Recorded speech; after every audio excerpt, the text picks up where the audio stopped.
Right, just a quick walkthrough on how to deal with the registration that I asked you to have a look at. So just to orient you here, what I've done is I've made a folder called test, which contains a copy of this file angio.nii. So we can look at that quickly in Fossilize.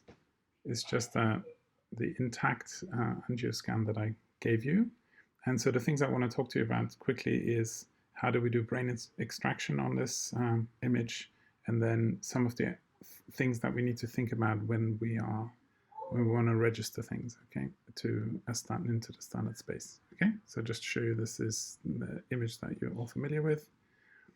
How do we do brain extraction? Well, we can use the BET tool. So I'm going to just run BET angio. I could leave the endings of the file names off. Wouldn't make a difference. FSL tools will actually try and guess it. So if you're trying to write scripts and make more general tools, then it's often a good idea because you're not dependent on people choosing a particular extension, right? So you don't have to write a special version of your script for dealing with nii.gz file and so on, okay? So it's good practice to actually get into not using the file names without the extensions. And if you look at the documentation for BET, you also need to provide a name for the resulting image, right? So I'm going to call this brain. Okay, so this should run very, very quickly.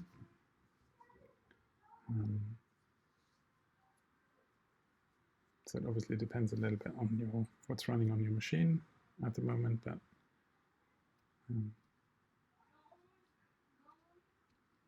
just give this another second. Okay, so that's done. We now have two files, the original angio file and the angio brain.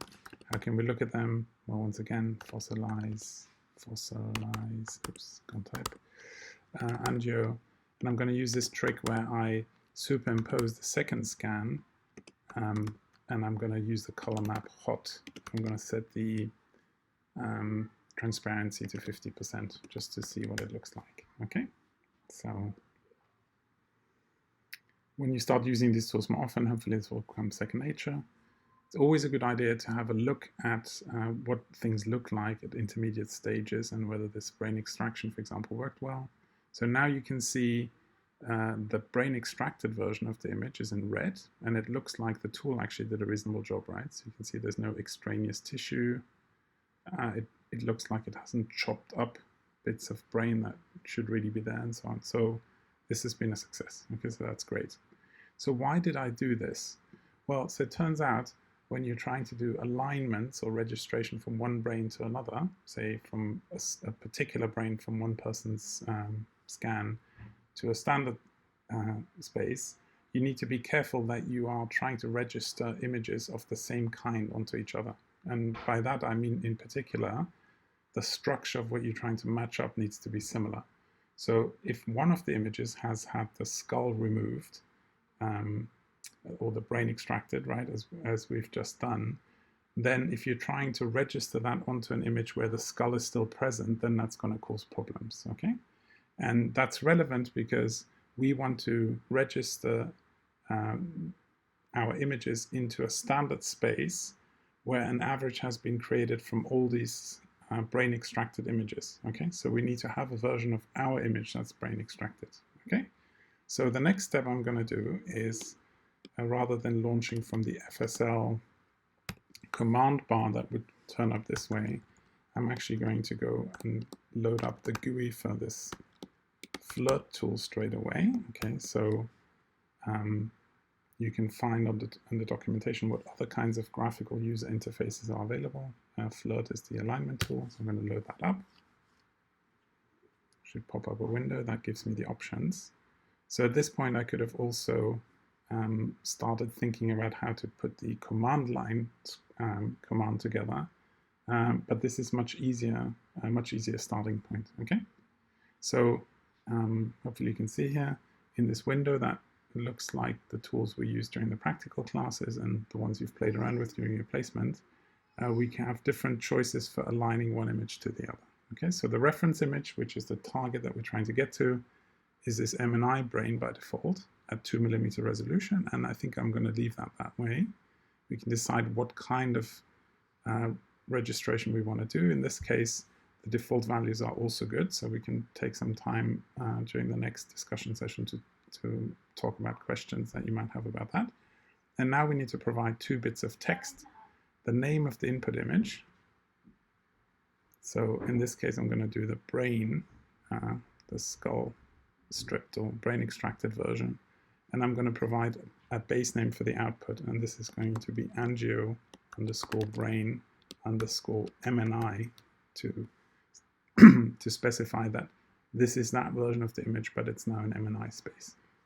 Now, there's a very important point here, which is in the advanced options, there's a couple of things that we need to think about. So the first thing is I am not 100% sure that the image is aligned in the same way that the standard images are oriented. So I'm going to assume that the images are incorrectly oriented and let the algorithm search the full space of all possible rotations. Okay, so that's an important setting here. So set that to incorrectly oriented.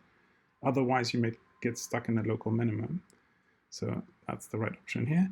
And for the cost function, because we are comparing images that have different contrasts, which is something hopefully that will ring a bell from what you've read before, or work during the MSc course.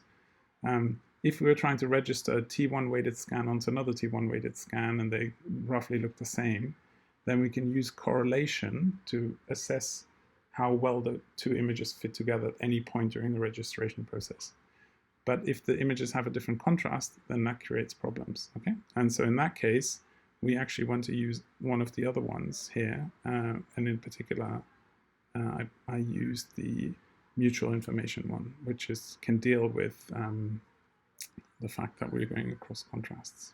Okay, so I'm going to press the Go button here, and you will see that this GUI tool puts together the command and then launches the command line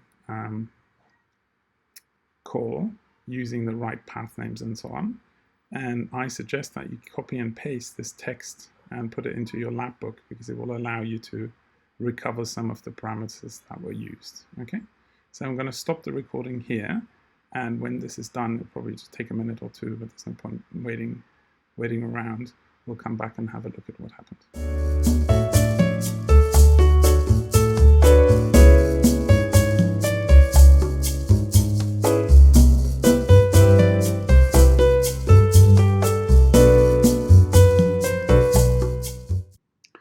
All right, now that this is finished, we can have a quick look at what's been created, and you can see now that there's a couple of extra files. So there's the betted brain, a skull stripped brain that we made with a bet tool.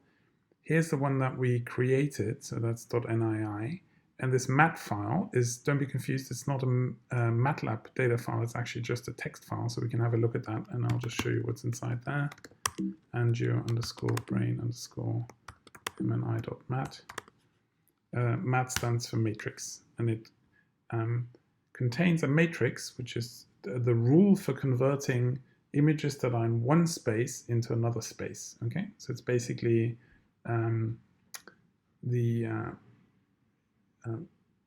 the rule for converting the coordinates in one particular frame of reference into another frame of reference. And we'll be talking about that a little bit more at some point during your project, because it's at the heart of a lot of the registration ideas that you sort of probably need to get your head around a little bit. Okay, so how can we check whether this actually looks reasonable? So the first thing to check might be whether the registered brain actually looks any different to the one we started out with. Okay, so the one way in which we can do that is we use the original image that we created, brain extracted, and we superimpose on it the one we just created with this registration step. Okay, so MNI.NII, and I'm going to make the color map hot again and change the transparency to 50%, so we can see that. And my expectation is that this mapping things into the standard space has squeezed and stretched and rotated the brain a little bit so it should look different, okay? So I'm expecting a mismatch between these two things.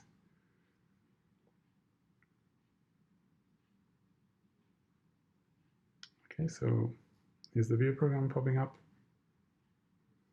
And you can see that, yeah, those two images are not the same anymore. Okay, so that's actually kind of expected. That's what sort of I was hoping for. They are not even in the same space, so the centers have been changed around.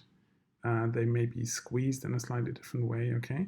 And so so the registration step has actually done something to our image, okay, which is what I wanted to check. Now the question is, given that I've done this registration step into the standard space, I would expect the images to fit together if I superimpose a standard space image and an image, the image that I just created. Okay, so I'm going to do that. So I'm just going to load in the transformed one that I just created, MNI, right? And I'm just going to do that, and then by hand, once the viewer program is up, I'm going to load in an image that corresponds to the standard space. Okay, so this is this transformed version of the image that we had, our original data set. And now I'm going to, rather than loading in a file from a location, I'm going to load in a standard image. Okay, and in this case, I'm going to pick anything that's in the MNI standard space. Okay, so MNI 152, let's go with the 1 millimeter brain one here. Okay, so this is a T1 weighted image that's been resampled to 1 millimeter isotropic voxels, and it's the brain only. Okay, that gets loaded in, and you can see that it matches relatively nicely to right where we have transformed our image. Okay, so this is excellent. So there's some extra steps here that I want to explain to you in the face-to-face next face-to-face session, but this is a good place to stop for right now. I guess if you want to practice a little bit more, think about these things, is to do a little bit of reading up about how this FLIRT actually works. Okay, what the maths is behind it, what are some of the issues, and so on, for background reading. Okay. Now the next step that's going to be related to your specific research question is, now that we have these angiograms from the original data set in MNI space, we can now start asking questions related to other information that we have in standard space as well. So atlases that contain information about different brain areas, the atlas that we have from locations of these other angiograms, over hundreds and hundreds of them, and we can start asking questions about how good the correspondence is, which areas might be affected if you lose, say, for example, this particular blood vessel here, and so on and so forth. Okay, so I'll stop at this point, and I will catch up with you at the next face-to-face session, and hopefully at the next video in this series.